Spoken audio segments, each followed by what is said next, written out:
अस्सलाम वालेकुम। उम्मीद करता हूँ आप सब ठीक होंगे। आज हम इस वीडियो में डिस्कस करेंगे हमें इंटरनेशनल स्कॉलरशिप के लिए कौन कौन से डॉक्यूमेंट चाहिए होते हैं। तो बेसिकली ये मैं एक सीरीज़ स्टार्ट करना चाह रहा हूँ जिसमें आपको ए टू जी स्कॉलरशिप्स के बारे में बताया जाएगा कि आप कौन कौन सी स्कॉलरशिप्स आई हैं, कौन कौन से डॉक्यूमेंट्स रिक्वायर्ड हैं, क्या क्या आपको चाहिए स्कॉलरशिप अवेल करने के लिए और आपने कैसे अप्लाई करना है। तो हम इसमें क्या करेंगे, हम एक डेमो अप्लाई करके भी आपको दिखाएंगे ताकि आपको किसी कंसल्टेंट के पास या किसी एजेंट के पास ना जाना पड़े अप्लाई करवाने के लिए। ये आप खुद भी कर सकते हैं, सिर्फ आपने थोड़ी सी एफ़र्ट करनी है और इंशाल्लाह आपको स्कॉलरशिप मिल जाएगी। तो आज हम डिस्कस करने जा रहे हैं कि हमें कौन कौन से डॉक्यूमेंट्स रिक्वायर्ड हैं। तो ये कुछ डॉक्यूमेंट्स हैं जो जनरली हर स्कॉलरशिप में चाहिए होते हैं, तो हम इसको थोड़ा सा डिस्कस कर लेते हैं ये क्या क्या है। सबसे पहले पासपोर्ट होता है। पासपोर्ट 5 साल का भी होता है, 10 साल का भी होता है, ये आपकी मर्ज़ी है, आप 5 साल बनवाएं या 10 साल बनवाएं। उसके बाद पासपोर्ट साइज़ पिक्चर, आपकी एक photo passport size blue background में भी हो जाए और वाइट बैकग्राउंड में भी हो जाए, दोनों हो जाए तो बेटर है। नेक्स्ट आपके पास आ जाता है आपका रिकमेंडेशन लेटर। ये रिकमेंडेशन लेटर आप अपने प्रोफेसर से बनवाते हैं जहाँ से आपने बैचलर किया है या आप बैचलर कर रहे हैं। तो आपने क्या करना है, अपने प्रोफेसर से अपना ये रिकमेंडेशन लेटर बनवा लेना है। रिकमेंडेशन लेटर मिनिमम जो होते हैं 2 होने चाहिए और अगर आप ज़्यादा बनवाने चाह रहे हैं तो 3 बनवा लें। तो आपने बेटर यही है कि आपने प्रोफेसर से, एसोसिएट प्रोफेसर से या असिस्टेंट प्रोफेसर से इनको बनवा लेना है।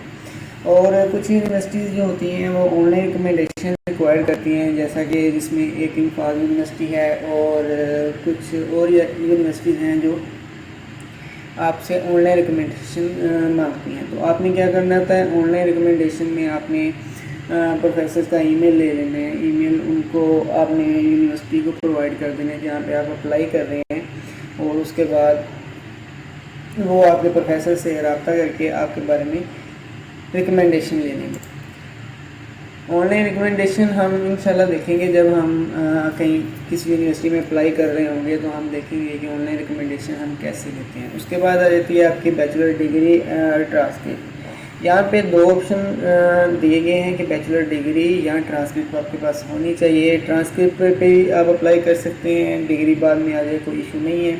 अगर आप अभी 6 या 7 सेमेस्टर में हैं, स्टडी कर रहे हैं, तो आपको होप सर्टिफिकेट की बेस पे भी आप अप्लाई कर सकते हैं। उसके बाद बात करते हैं हम एजुकेशनल सीवी की। एजुकेशनल सीवी जो मांगी जाती है वो ज़्यादातर जो कहते हैं कि यूरोपियन फॉर्मेट में हो, लेकिन अगर सिंपल सीवी है, अच्छी बनी हुई है, प्रॉपरली फॉर्मेटेड है, मेनली फोकस करनी चाहिए आपकी सीवी आपकी रिसर्च पे, रिसर्च इंटरेस्ट पे। आपने अगर कोई रिसर्च नहीं की तो रिसर्च इंटरेस्ट जो है उस पर फोकस आपका होना चाहिए।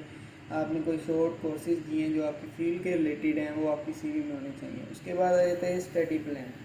स्टडी प्लान बेसिकली आपने अपने जो आपने स्टडी की है बैचलर में उसका बैकग्राउंड बताना है और उसके बाद बैकग्राउंड बताने के बाद आपने अपने फ्यूचर गोल बताने हैं कि मैं फ्यूचर में क्या करना चाहता हूँ या क्या करना चाहती हूँ। तो आपने ये यहाँ पे अपने स्टडी प्लान में लिखना है।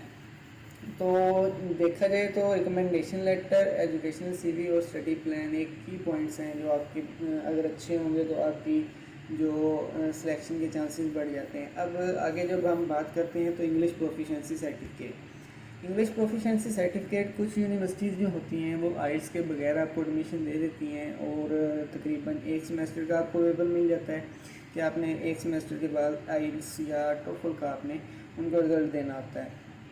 और कुछ यूनिवर्सिटीज़ होती हैं जो विदाउट आइल्स आपका एडमिशन दे देती हैं। और यहाँ पे रिकमेंडेशन यही है कि आप आइल्स कर लें, क्योंकि अगर आप आइल्स करते हैं तो जहाँ पे आपके एक्सेप्टेंस के चांसेस 30% हैं, वहाँ पे ये आपको बूस्ट करके 70% पे ले जाती है। तो आइल्स कर लेंगे तो बेटर है, अगर नहीं करेंगे तो उसके बगैर भी एडमिशन हो जाता है। अब 2 आगे चीज़ें जो आ रही हैं वो पुलिस सर्टिफिकेट है और फिज़िकल एग्जामिनेशन फॉर्म है। ये पुलिस सर्टिफिकेट सिर्फ चाइना रिक्वायर करता है। जब आप अप्लाई कर रहे होते हैं तो वो कहते हैं कि आप अपना पुलिस कैरेक्टर सर्टिफिकेट बनवाएं और यहाँ पे अपलोड करें। अब ये बनता कहाँ है, अलखिदमत मरकज़ होगा, तहसील किसी भी जहाँ भी आप रह रहे हैं वहाँ की तहसील में या आपकी ज़िले में एक अलखिदमत मरकज़ होगा, वहाँ से आपको ये पुलिस सर्टिफिकेट मिल जाएगा। पुलिस सर्टिफिकेट के बाद आ जाता है आपका फ़िज़िकल एग्जामिनेशन फॉर्म, जो कि सिर्फ चाइना की CSC स्कॉलरशिप, जो चाइना की सबसे बड़ी स्कॉलरशिप होती है, उसके लिए रिक्वायर्ड होता है। इसमें फ़िज़िकल एग्जामिनेशन फॉर्म में आपने अपने डिस्ट्रिक्ट या तहसील के किसी भी हॉस्पिटल में चले जाना है, तहसील और डिस्ट्रिक्ट के गवर्नमेंट हॉस्पिटल में चले जाना है। वहाँ पे जाके या उसके ऊपर फॉर्म के ऊपर टेस्ट लिखे होंगे वो आपने करवा लेने हैं, और वहाँ से डॉक्टर के साइन करवा लेने, और ये आपने अपलोड कर देना है। जब हम CSC के लिए अप्लाई करेंगे तो इंशाल्लाह वहाँ पे हम इन चीज़ों को डिटेल में डिस्कस करेंगे।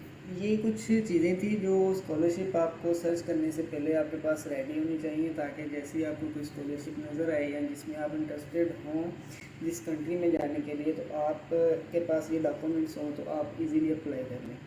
इंशाल्लाह नेक्स्ट वीडियो में मिलते हैं, जिसमें हम बात करेंगे आपने पाकिस्तान में जो आपके पास डॉक्यूमेंट्स हैं, आपकी डिग्रीज हैं, वो कैसे टेस्टेड करवानी है, उसका क्या प्रोसीजर है और उस पर कितने एक्सपेंस आते हैं। तब तक के लिए इजाज़त दें। अल्लाह हाफ़िज़।